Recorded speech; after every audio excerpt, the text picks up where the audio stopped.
Well, how do you avoid the family drama this holiday season? How do you keep politics away from the sweet potatoes? Lauren Sergi has more tips on how to keep calm this Christmas. And you know there's always that one aunt, uncle, grandpa, grandma that wants to talk politics or religion. Always. And it can get ugly, especially in this political climate. Where do you go? Well, how do you not engage, or do you engage? You do not. Well, it depends on if you genuinely like the fight. Go for it. But keep in mind that if you go for it, you're going to be making everyone else uncomfortable as well. You bet. So it's just something to keep in mind. But what do you do with it? Where do you start? Okay, I start before the party happens. So you think of who is going to be there and what are they going to bring up. Because if you do that, then you can start to strategize your plan of attack, basically. Okay, so if they say this is where I know the conversation is going to go, and here are some stock answers I can give that I can mentally prep ahead of time and pull out of my back pocket. Like what? Well, like if someone starts railing on about politics, let's say they're like, oh, you know, that Justin Trudeau and harumph. You can say, oh, yeah, really? Well, that's pretty interesting. Why do you think that? Tell me more. My favorite plan with all of this is to then ask them, well, why do you think that way? And get them talking about themselves. Because people like talking about themselves, so they tend to back off a little bit. But you need to have that plan in mind already, because when tempers get high, it's hard not to take the bait.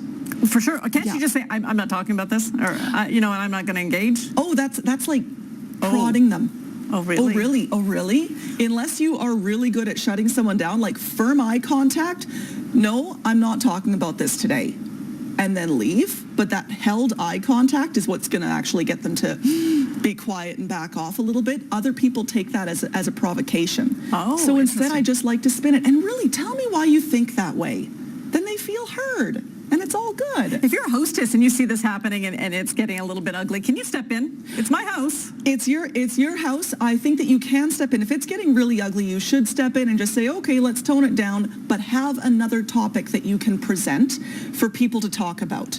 The other thing as a hostess or a host that you can do is guide people away from each other. I see the host's position as being crowd control.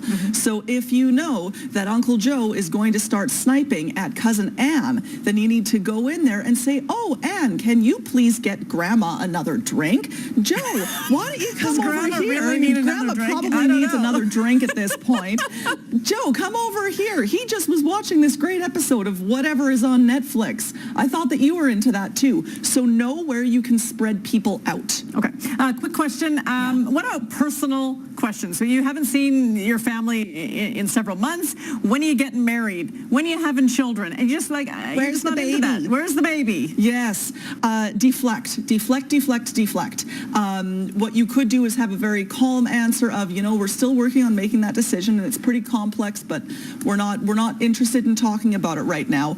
Or if you want to try a little bit of verbal jujitsu, you can try to take control of the topic.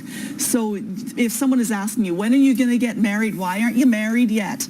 You can go in there and say, I've heard that the younger people get married, the more likely they are to divorce. What do you think of that? Oh. And then whoosh, spin the topic. Or, that is a really good question. How old were you when you were married? And get them talking about themselves. Or what do you think of, we're thinking about this sort of stuff, but it's really expensive now. I heard that the latest Canadian wedding is $30,000. What's your opinion on that? All right, get them talking about themselves. All right, thank you so much. Navigating Christmas. Hopefully you're on.